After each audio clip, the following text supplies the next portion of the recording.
Welcome to LD brand saris. Pure pashmina with Kashmir emporium saris అండి. Mustard colour combination వస్తుంది. మనకి border design అంతా కూడా చాలా యూనిక్గా వచ్చేస్తుంది. And both sides design carry అయిపోతుంది శారీ బోత్ సైడ్ బార్డర్స్లో. అండ్ పళ్ళు చాలా గ్రాండియర్గా ఉంటాయండి ఈ శారీస్.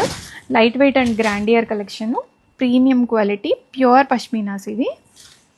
అండ్ బ్లౌజ్, ఈ శారీస్కి blouse self blouse with borders వచ్చేస్తాయి. ఈ బార్డర్ అనేది వస్తుంది బ్లౌజ్లో. కంప్లీట్గా శారీలో బోత్ సైడ్ బార్డర్స్ అయితే ఉన్నాయి చూడండి. డౌన్ సైడ్ బార్డర్ మనకి షోల్డర్ బార్డర్ లాగా వస్తుంది, స్కర్ట్ బార్డర్ లాగా వస్తుందండి. అండ్ ఈ షోల్డర్ బార్డర్ చిన్నగా వస్తుంది మనకి. చాలా క్యూట్గా ఉంటాయి ఈ శారీస్. అండ్ ఇందులో మనకి ఇదే బ్లౌజ్ వేసుకోవాలని లేదండి, మనకి ఏ వర్క్ బ్లౌజ్ రెడీగా ఉంటే ఆ బ్లౌజ్ వేసేసుకోవచ్చు. Back side weaving. అండ్ ఇక్కడ మనకి కోరా వచ్చింది. సో జ్యువెలరీకి పట్టుకోవడం కానీ అలా ఏముండదు. కంప్లీట్గా premium quality pure Kashmiri emporium saris.